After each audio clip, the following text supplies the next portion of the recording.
Annyeonghaseyo mga Chingu, welcome po sa Wikang Korea. Ako po si Japex, isang APS worker sa South Korea at gusto ko lamang pong mag-share ng aking natutunan tungkol sa Korean language. Lesson 19, Shall I or Shall We? Atin pong pag-aaralan ito sa Korean language or sa Hangul kung paano ito sabihin. So, ang gagamitin natin dito ay yung verb stem. Yung tatanggalin natin yung da. Kapag po ang verb ay mayroong pachim or final consonant, ang i-add po natin dito is ulka. Kapag naman po walang pachim or final consonant, kumbaga vowel yung last niya, riul, then ka. Halimbawa po itong hada, tatanggalin niyo yung da, matitira yung stem na ha. So yung ha, walang pachim or final consonant, vowel yung last niya, kaya ang inilagay natin is riul, then ka. Halkayo. Nilagyan natin ng yo para mas magalang. So, halka or halkayo. Shall I do or shall we do? Depende po sa konteksto ng pangungusap. Then ito naman yung mokta, to eat. Tatanggalin natin yung da, matitira yung stem ng mok. So yung mok mayroong pachim or final consonant, kaya ang inilagay natin is ulka. Mogul ka, then yo. Mogul ka or mogul kayo. Shall I eat or shall we eat? So ito yung halimbawa ng mga pangungusap. Achimpap kachi mogul kayo. Achimpap kachi mogul kayo. Shall we eat breakfast together? So, achimpap is breakfast, then kachi, together, then mogul kayo, shall we eat? So, achimpap kachi mogul kayo, shall we eat breakfast together? Pwede ba tayong kumain ng almusal lang sabay-sabay? Odi kaji kal kayo. Odi kaji kal kayo. How far shall we go? So, odi kaji is how far, then kal kayo. So, kada, to go, tinanggal ang da, natira yung stem na ka, walang pachim or final consonant, vowel yung last niya, kaya ang inilagay is riul, then ka. Kalka or kalkayo. Shall we go? So, odi kaji kalkayo. How far shall we go? Hanggang saan tayo makakarating? Tushiye shijak halkayo. Tushiye shijak halkayo. Shall we start at 2 o'clock? So, tushi is 2 o'clock. Time marker na tushi at 2 o'clock. Then, shijak halkayo. Shijak hada, to start. Tinanggal lang da, natira yung stem na shijak ha. Dahil walang pachim or final consonant, vowel yung last ng shijak ha. Kaya ang ilagay is riul, then ka. Sijak halka or sijak halkayo. Shall we start? Tushiye sijak halkayo. Shall we start at 2 o'clock? Or magsisimula ba tayo ng alas 2? Or pwede ba tayong magsimula ng alas 2? So, parang nagsasuggest ka. Seshibuto shilkayo. Seshibuto shilkayo. Shall we take a break at 3 o'clock? So, seshi is 3 o'clock. Then, buto is from or start. Kumbaga, seshi buto. Start from 3 o'clock or at 3 o'clock. So, seshi buto at 3 o'clock. Shilkayo. Shida, to rest or to take a break. Tinanggal lang da natira yung stem na shi. Walang patching or final consonant vowel yung last niya. Kaya ang nilagay is ryul then ka. Shilka or shilkayo. Shall we take a break? So, seshibuto shilkayo. Shall we take a break at 3 o'clock or pwede na ba tayong magpahinga ng alas 3? Wichie kalkayo. Wichie kalkayo. What time shall we go? So, wichi is what time. Time marker na Wichie, then kalkayo. Shall we go? So, wichie kalkayo.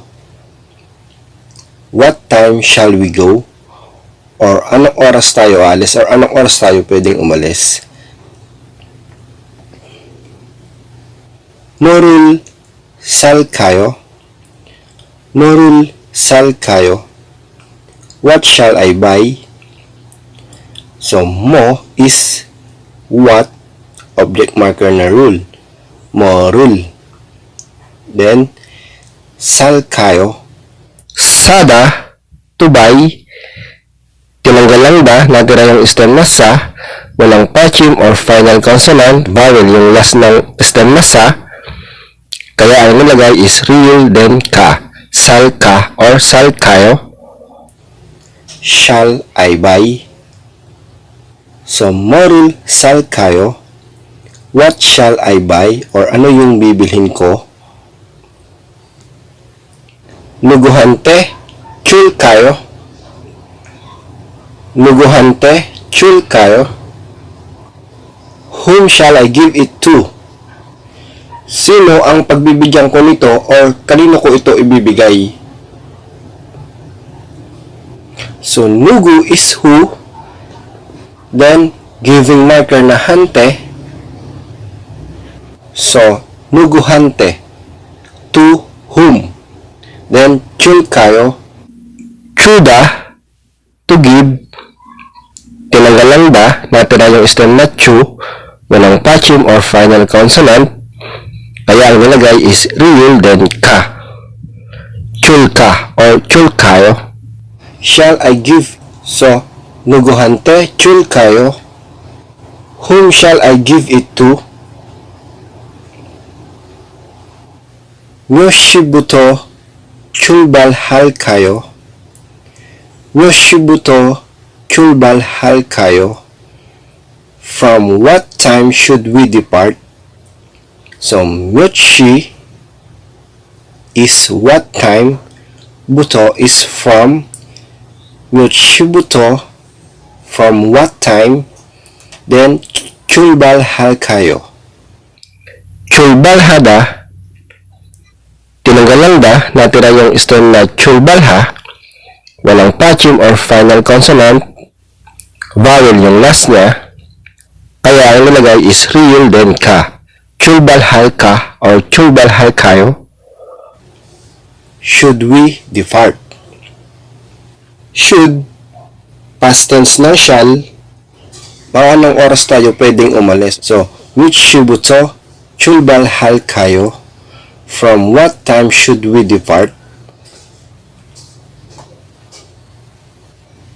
Nuguhante chonahalkayo. Nuguhante chonahalkayo. Who shall I call or sinong tatawagan ko? So, nugu is who, then hante. So, tinutukoy dito sa nugu hante kung sino yung tao na pwede mong tawagan or bibigyan mo ng tawag. So, nugu hante.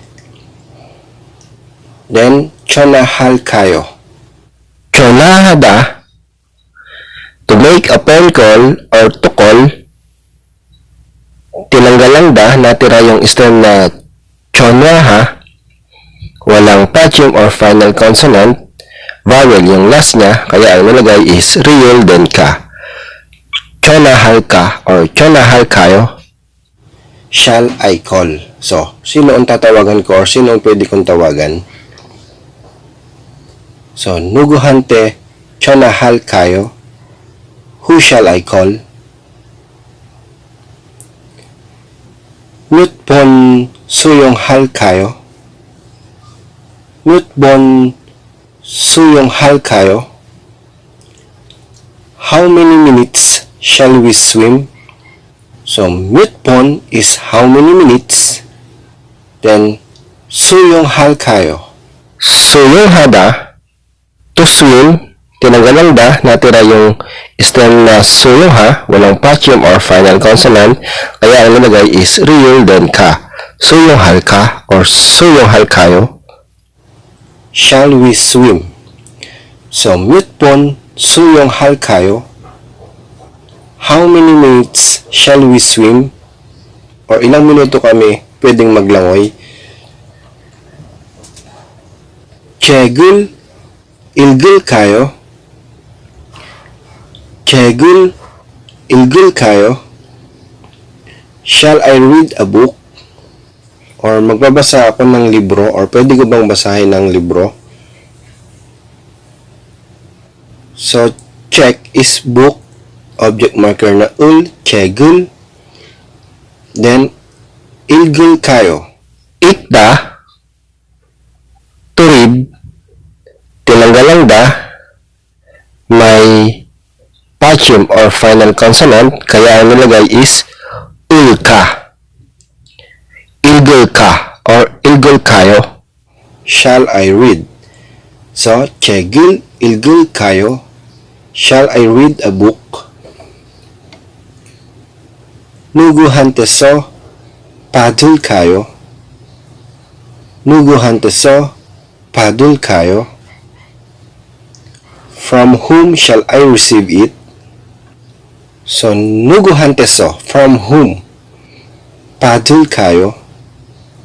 Bada, to receive, tinanggalang da, natira yung stem na bat, may patching or final consonant, kaya ang nilagay is ulka. Padul ka or padul kayo. Shall I receive it? So, nuguhante so, padul kayo. From whom shall I receive it? Kanino ko ito pwedeng makuha or tanggapin? So, kanino ko ito pwedeng tanggapin? So, itong ulka pattern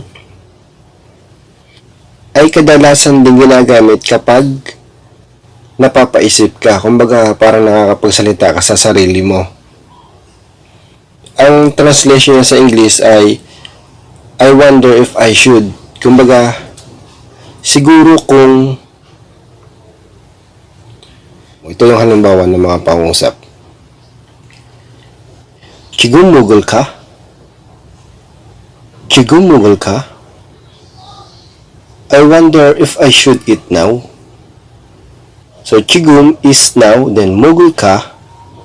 I wonder if I should eat. Or siguro kung kumain na kaya ako ngayon. Ilhal ka? Irhal ka? I wonder if I should work. So, ilhada, to work, tinanggal yung da, matitira yung stem na ilha. So, walang patching or final consonant, kaya nilagyan ng real then ka. Ilhal ka. I wonder if I should work. Siguro kung magtrabaho na ako. 공부할까? 공부할까? I wonder if I should study. So, 공부하다, tinanggal yung da, walang pachim or final consonant itong kumbuha, kaya nilagyan ng duyol, then ka. Kumbuhal ka? I wonder if I should study. Siguro kung mag-aral na ako. So, example of question and answer. 점심밥을 먹었어요? 점심밥을 먹었어요? Did you eat lunch?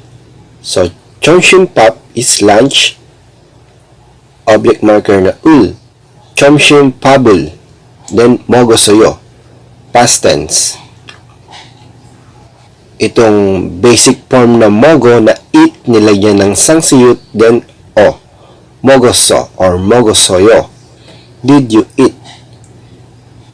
점심밥을 먹었어요? Did you eat lunch? 아니요. 먹지 않았어요. 같이 먹을까요? No, I didn't eat. Shall we eat together? So, 아니요 is no, then 먹지 않았어요. So, 먹다, to eat, tinanggal yung da, plus ji anta, 먹지 않다, to not eat. Then, gagawin nating basic form.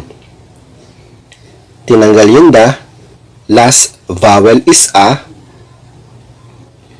may pachim or final consonant, kaya nilagyan ng a. 먹지 않아. Ngayon, gagawin natin past tense. Lalagyan natin ng sangsiyut, then o. 먹지 않았어 or 먹지 않았어요. I didn't eat. Then, 같이 먹을까요? 같이 is together, then 먹을까요? Shall we eat? 같이 먹을까요? Shall we eat together? Or, pwede ba tayong kumain ng sabay-sabay? Or, kakain ba tayo ng sabay-sabay? 아니요. No. 먹지 않았어요. I didn't eat. 같이 먹을까요? Shall we eat together? 아니요. No. 먹지 않았어요. I didn't eat or I didn't. Past tense. Then, 오늘 점심밥을 먹지 않을 거예요. Future tense. I won't eat lunch. So, 오늘 is today. Dito, walang nakalagay na translation sa English na today. So, understood na yon na ang pinag-uusapan nila ay ngayong araw. So, 오늘 is today. Then, 점심밥 is lunch. Object marker na ul. 점심밥을, then 먹지 않을 거예요. So, 먹지 않다, to not eat, tinanggal yun da, para maging future tense, nilagyan ng ul koyeyo. So, ul koyeyo kasi may pachim or final consonant. So, 먹지 않을 거예요. Won't eat. So, 오늘 점심밥을 먹지 않을 거예요. I won't eat lunch. Then, 아침밥을 너무 많이 먹었어요. I ate too much for breakfast.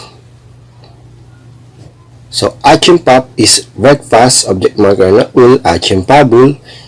Then, 너무, too, then many or much. So, 너무 많이, too much. Then, 먹었어요. Past tense. 8. So, 아침밥을 너무 많이 먹었어요. I ate too much for breakfast. So, sinasabi sa pangusap na ito na hindi raw siya magtatanghalian kasi marami na siyang nakain na almusal.